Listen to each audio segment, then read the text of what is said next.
Welcome to English 12 for Friday the 25th of September 2020. Today we wrap up the Beowulf essay. Yesterday you wrote your body paragraphs, today you're going to write your intro conclusion and put it all together. And then of course you have your creative project that is due today and your quill, your adjectives unit that is due today. As always, also make sure you're checking your assignment scores on Canvas and letting us know if there's a mistake or we need to go back and grade something. All right, so today we're looking at first introductions. So what does an introduction do? What's the purpose of an introduction? You should never write something without understanding what the purpose is. So why do we have introductions? It starts by drawing the reader into your topic. It's like an on-ramp to a freeway. You don't just get on the freeway going 60 miles an hour. You speed up gradually on the on-ramp so you have sort of a general approach and you're able to get on safely. It's the same idea. You want to lead your reader in carefully so that they understand what you're talking about and you don't just smack them in the face with your essay. You summarize the story in a few sentences. And then you introduce your claim or your thesis about what qualities made someone a good person in Beowulf's time. So let's look at those. How can you draw a reader in? You can make a statement about Beowulf's appeal to modern readers. You can connect to the themes of the essay. Or you can give a statement of what most people believe or think about the topic. So let's look at each of those. So a statement about Beowulf's appeal to modern readers can look like this. Even though it was written over 1,000 years ago, and then you finish that sentence. So even though it was written over 1,000 years ago, the themes in Beowulf still resonate today. Or even though it was written over 1,000 years ago, many of the things in Beowulf catch a reader's attention and draw them in. Anything that makes a statement, again, it needs to be in your own words. Connect to the theme of the essay. How to live a good life and be a good person is one of the great themes of literature. Again, that introduces what you're going to be talking about and it connects Beowulf to the larger themes in literature. Give a statement about what most people believe or think about the topic. So most people question whether they're a good person at some point in their life. Again, it's a general statement that connects to the themes of the essay, the topic of the essay. So those are 3 strategies you can use as your first sentence in your introduction. Then your summary. Here are the things that it needs to include. The title, Beowulf. You don't have an author on this one. There's lots of different translators, but you don't need to include that. There's no author. You could even say Beowulf was written by an unknown author, and then roughly when it was written, about 900 CE. Who Beowulf is, like he's the main character, you need to explain a little bit about who he is.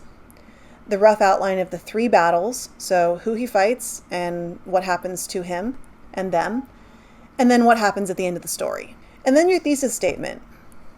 Pretty straightforward. 2 qualities that made someone a good person in Beowulf's time were blank and blank. That is it. Just fill it in with the 2 qualities that you've already written your body paragraphs about. And that's your introduction.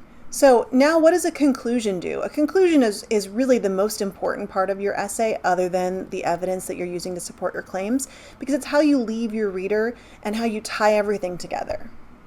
So it starts by restating the claim that you made, and it can be as simple as putting your thesis in similar words as that first sentence in your conclusion. And then talk about why the story appeals to people now, like maybe why it appeals to you. And end with a connection back to your first sentence. So if you talked about how most people wonder whether they're a good person, tie back to that same idea. Like, while most people wonder whether they were a good person in their lives, Beowulf knew, and then finish that sentence. Or connect to the idea of how being a good person has changed since Beowulf's time. So while for Beowulf, being a good person was blah, blah, blah, blah, blah, now being a good person is more about blah, blah, blah, blah, blah. So again, fill in, this is just a rough outline of what all of the pieces should be. If you've been taught how to do a conclusion a little bit differently and want to include something additional, that's fine. Just make sure you include these 3 things. So your task today is to write the whole essay. Introduction, 2 body paragraphs, conclusion, where it says your Friday task at the bottom of the assignment 17 document. So I always like to talk about how you're going to be scored before you actually finish writing so that you know what we're looking for. We're going to be using a rubric. If you're not familiar with a rubric, it just gives you different categories and then different score points for each of those categories. So let's take a look at the rubric together. This is based on a rubric that I used in California for the English placement test used by the California State University system. So it's a 6-point scale going from superior down to very weak, and it gives you 6 different criteria. So if you look here on the side, the first one is, did you respond to the topic?